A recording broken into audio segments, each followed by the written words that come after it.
आज मैं आपके सामने लेके आया हूँ नंबर सिस्टम का एक और वीडियो, जिसके अंदर हम नंबर सिस्टम के डिफरेंट क्वेश्चंस में से एक शेषफल यानी कि रिमाइंडर के क्वेश्चंस देखेंगे कि इसमें किस तरह के क्वेश्चंस होते हैं और उन क्वेश्चंस की क्या शॉर्ट ट्रिक रहेगी। लेकिन इससे पहले हम ये समझना चाहते हैं कि शेषफल यानी कि रिमाइंडर क्या है।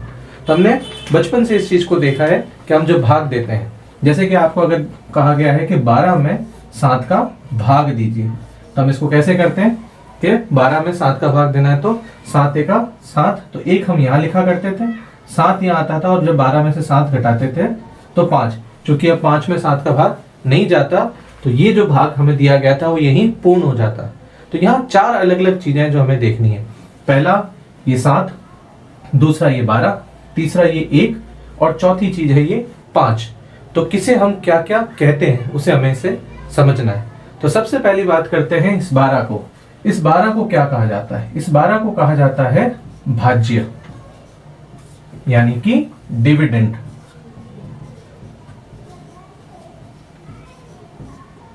फिर ये जो 7 है इसे हम कहते हैं भाजक यानी कि डिविजर। इसके बाद में जो ये 1 है इसे हम कहते हैं भागफल। भागफल को इंग्लिश में हम कहते हैं कोशिएंट।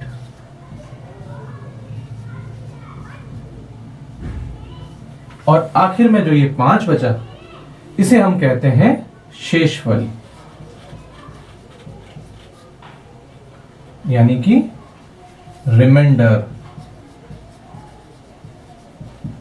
तो देखिए यहां समझने वाली चीज है कि जो ये 12 है इसको मैं यहां किस रूप में लिख सकता हूं।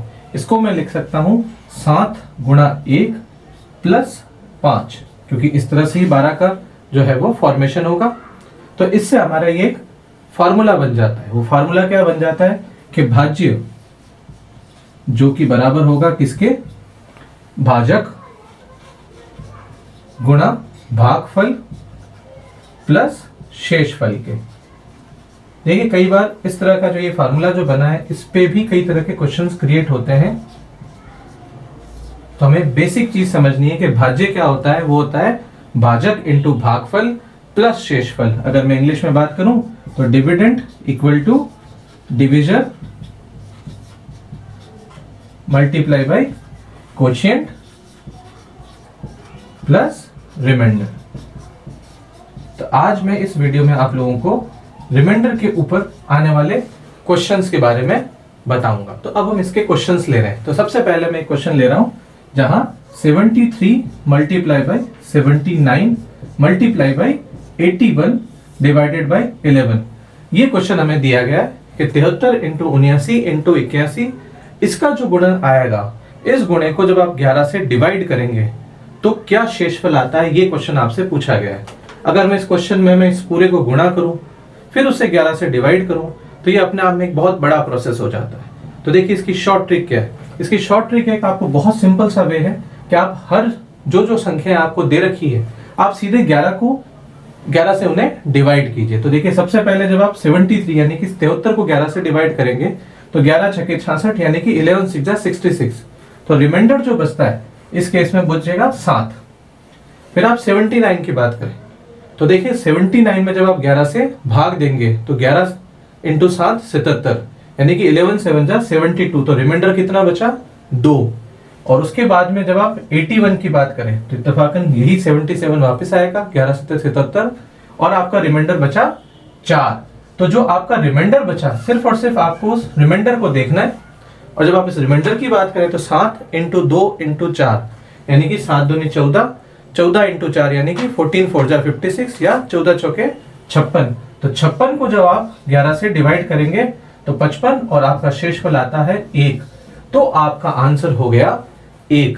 तो शॉर्ट ट्रिक क्या हुई इसके अंदर? शॉर्ट ट्रिक बहुत सिंपल सी है और वो ये है कि जो भी आपको गुणा में दिए गए हैं उन्हें उस अंक से इंडिविजुअली डिवाइड कीजिए और डिवाइड करने के बाद जो शेषफल आया आप उस शेषफल को लिखिए।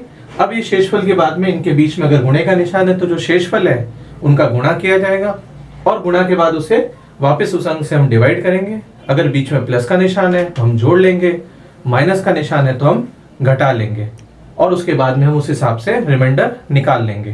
तो अब देखिए इसमें मैं और क्वेश्चंस कराता हूं ताकि आपके दिमाग में एकदम क्लियर हो जाए कि रिमाइंडर के क्वेश्चंस में किस तरह की चीजें होती है। अब एक एग्जांपल हम ले रहे हैं प्लस का। तो प्लस में एक बड़ी वैल्यू लेता हूं मैं 955 प्लस 2723 डिवाइड बाई 9। अब आपको क्वेश्चन के अंदर दिया हुआ है कि जल्दी से बताइए 955 प्लस 2723 डिवाइड बाई 9, इसमें रिमाइंडर कितना आएगा।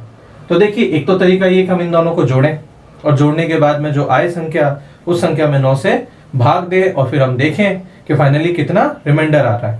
लेकिन जब ये संख्या बहुत बड़ी होने लग जाएगी तो मुश्किल होना शुरू हो जाती है।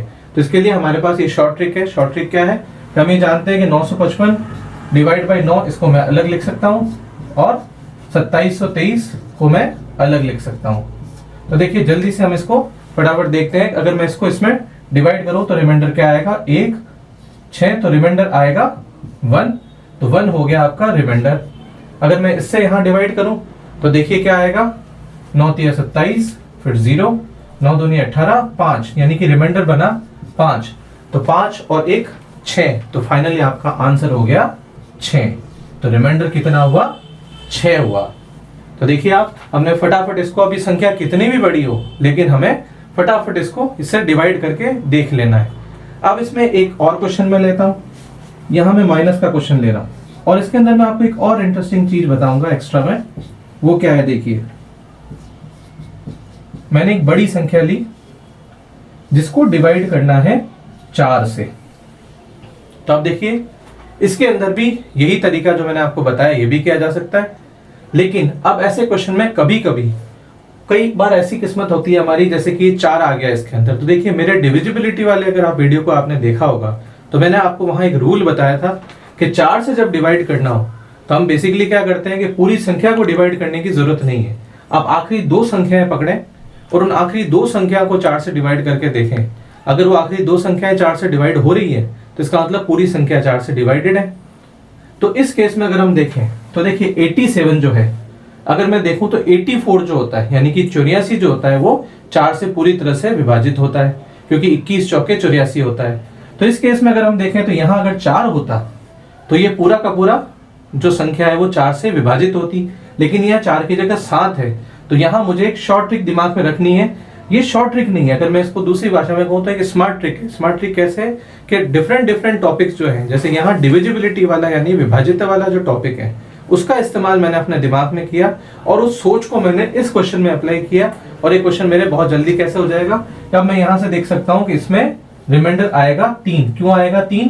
इसलिए आएगा 3 क्योंकि 84 जो है 84 पूरी तरह से विभाजित होता, तो 87 है तो इसका मतलब 3 आएगा इसका रिमाइंडर, यानी कि शेषफल। पूरी संख्या को मुझे देखना ही नहीं है। इसी तरह मैं इसकी बात करूं तो 69 अगर डिवाइड होता है 4 से तो इसका मतलब पूरी संख्या 4 से डिवाइड हो रही है यानी कि विभाजित हो रही है। लेकिन अगर मैं इसको देखूं तो 69 के बजाय 17 चौके 68 यानी कि 17 4 जा 68 और उसके बाद 1 बचा।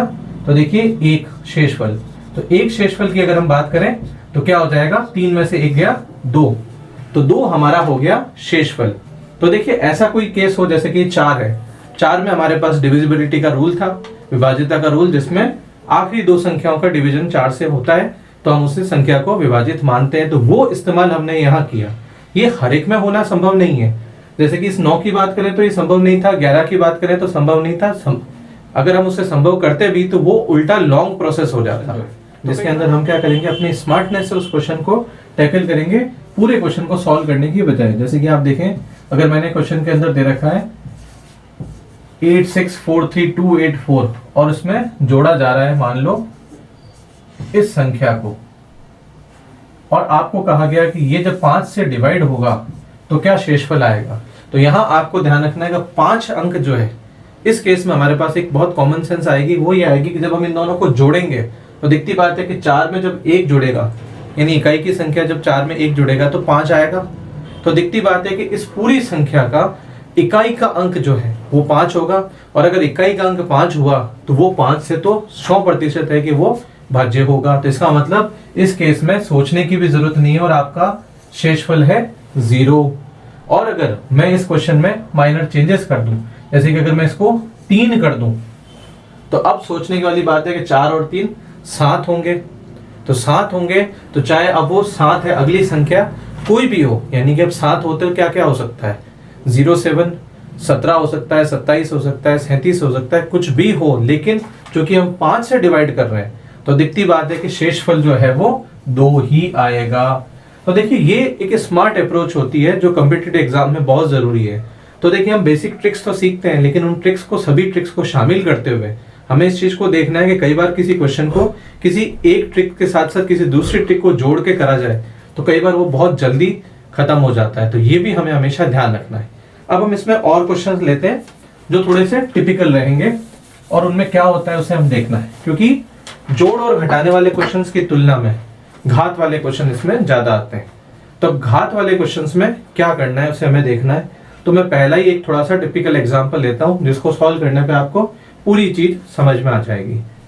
तो देखिए क्वेश्चन के अंदर दे रखा है आपको कि 11 की घात 560 डिवाइडेड बाई 8, और आपको पूछ लिया गया कि ये अगर मैं जो है सॉल्व करूं तो शेषफल क्या आएगा। तो ऐसे क्वेश्चंस में कैसे करते हैं, आप इस एक क्वेश्चन को देखेंगे आपको पूरा क्लियर हो जाएगा। मैं इसके अलावा एक दो और उदाहरण लूंगा जरूर, लेकिन इसी क्वेश्चन में आपको सारी चीज क्लियर हो जाएगी। तो आप देखिए सबसे पहली चीज आपको देखनी है कि 11 की पावर 560 का मतलब है कि 11 इंटू 11 इंटू 11 560 बार किया गया, डिवाइडेड बाई 8 है। तो हमने अभी इस चीज को देखा कि मल्टीप्लीकेशन के अंदर हम इंडिविजुअल जो है वो डिवाइड करते हैं और फिर जो रिमाइंडर्स हैं उनका फिर गुणा करते हैं और इस तरह से हम आगे बढ़ते हैं। तो यहाँ पे भी सबसे पहली चीज जो आपको करनी है कि हम इसे पहले तो और छोटा कैसे कर देंगे कि हम ये जानते हैं कि 11 में जब आप 8 का भाग देंगे तो शेषफल आता है 3, तो हर बार 560 बार जो है 3 शेषफल आएगा। तो ये तो पहली चीज है, सबसे पहला ये सिंपल हो जाएगा इसका सिंप्लीफिकेशन कि 3 की घात 560 रह गया। कैसे रह गया, क्योंकि मैंने क्या किया 11 में 8 का भाग दिया, तो जब मैंने भाग दिया तो शेषफल आया 3, तो 3 शेषफल आया, तो ऐसे 3 जो है 560 बार आएगा। तो इसका मतलब क्या हुआ 3 की घात 560 डिवाइड बाई 8। अब यहाँ पे हमारी स्मार्टनेस है जो हमारे काम आएगी, वो कैसे काम आएगी वो आपको देखना है, क्योंकि अब 3 जो है 3 तो 8 से छोटा है, तो अब 3 के लिए अब 3 को मैं कैसे सॉल्व करूं। तो मुझे यहां इसको समझना पड़ेगा कि मैं ये जानता हूं कि 3 तो 8 से छोटा है, लेकिन जब 3 को मैं क्या करूं कि वो 8 से बड़ा हो जाए, तो एक संख्या है 9, तो अगर मैं 3 को 3 से गुणा कर दूं तो 9 बन जाता है। और अगर 9 दिया हुआ है आपको, तो 9 को जब आप 8 से डिवाइड करते हैं तो शेषफल कितना आता है, 1 शेषफल आता है। तो इंटरेस्टिंग चीज क्या है कि मुझे इसको कन्वर्ट करना है 9 में।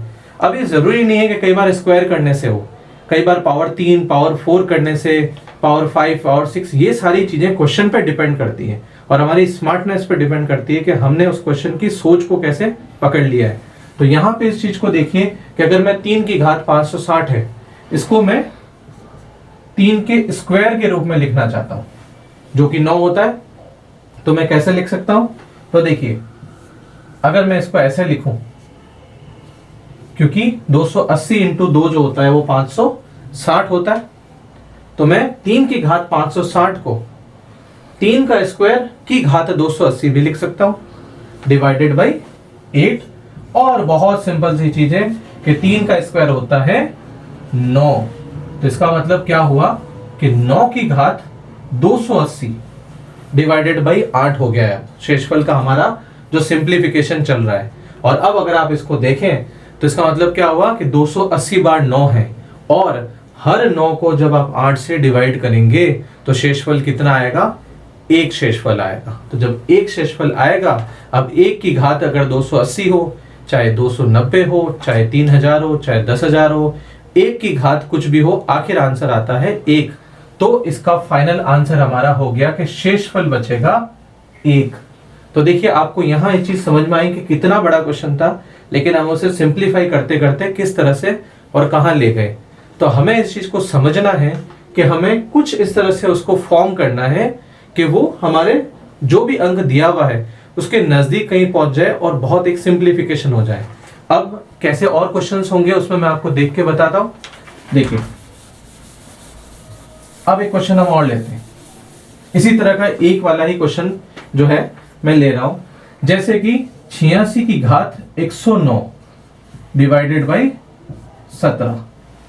तो अगर आप थोड़ा सा इसकी सोच को समझ पाए तो ये क्वेश्चन 1 या 2 सेकंड्स का है। कैसे 1 या 2 सेकंड्स का है कि हम ये जानते हैं कि 17 का जब हम पहाड़ा बोलते हैं तो 17 की टेबल में 5वीं बार में 85 यानी कि 85 आता है। 17 पंजे 85 यानी कि 17 इंटू 5 85। तो देखिए बहुत सिंपल सी चीज है कि हम इसको 86 जो है 86 का रिमाइंडर होता है 1, जब हम उसे 17 से डिवाइड करते हैं तो ये रिमाइंडर अब बन गया 1 की घात 109 और 1 की घात चाहे कितनी भी हो फाइनली आंसर हमारा होगा 1। तो देखिए कितना इजीली जो है हमने इतने बड़े और इतने टिपिकल क्वेश्चन को अपनी शॉर्ट ट्रिक से कुछ सेकंड्स का कन्वर्ट कर दिया। कई बार हमें इसमें थोड़ी सी मेहनत करनी पड़ती है, जैसा कि अगला हमारा जो क्वेश्चन है इसके अंदर आप देखेंगे।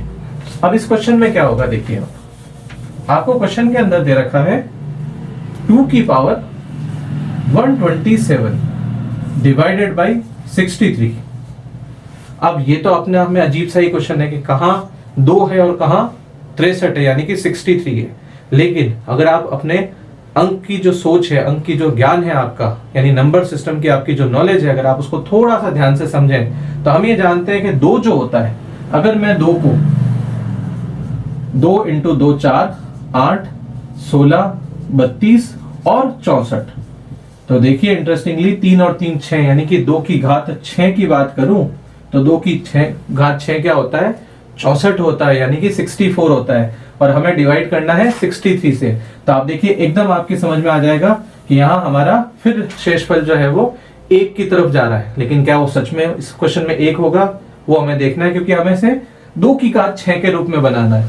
तो क्या ये पूरा का पूरा बन जाएगा या कुछ बच जाएगा, और बच जाएगा तो क्या करना है। तो देखिए मुझे ये तो क्लियर हो गया कि मुझे इसे 2 की पावर 6 में करना है। अब हम ये जानते हैं कि 127 जो है साफ दिखाई दे रहा है कि वो 6 से डिवाइड नहीं होता है। इसका मतलब ये तो तय है कि 127 को जब मैं 2 की पावर 6 में करूं तो 6 की पावर कुछ और, लेकिन बाद में कुछ तो बचेगा। तो देखिए हम ये जानते हैं कि 126 जो है, अगर आप 126 को 6 से डिवाइड करें तो साफ दिखती बात है 21 आता है।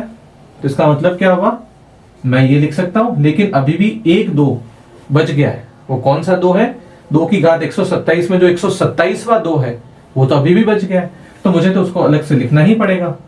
अब डिवाइडेड बाय 63। तो देखिए सिंप्लीफिकेशन होता चला जा रहा है। अब आप इसको देखिए कि 2 की घात 6 जो होती है वो कुछ और नहीं बल्कि 64 होता है। तो देखिए इंटू 2 डिवाइडेड बाई 63।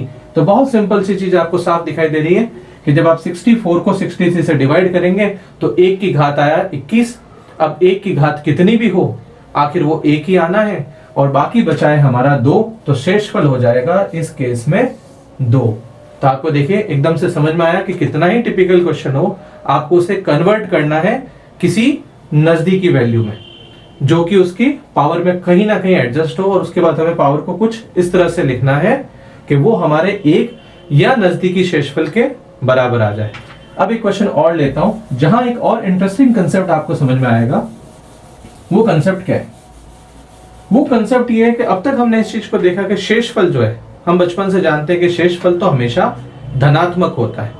तो क्या हमेशा होता है वो धनात्मक, या हम शेषफल को ऋणात्मक रूप में लिख सकते हैं क्या।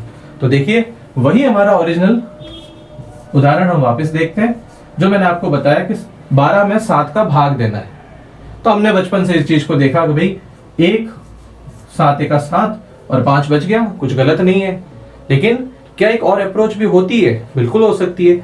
जरूरी तो नहीं है कि हम जो है 12 में से कम रखें। हमारा अब तक की अप्रोच ही रही है कि अगर 12 दिया हुआ है तो 12 से ठीक पहले क्या 7 का गुणज है वो हम देखते हैं। लेकिन क्या मैं 12 के बाद के गुणज को देख लूं तो गलत है क्या। तो देखिए अगर मैंने इसकी बजाय 2 देखा तो क्या होगा, 7 दूनी 14।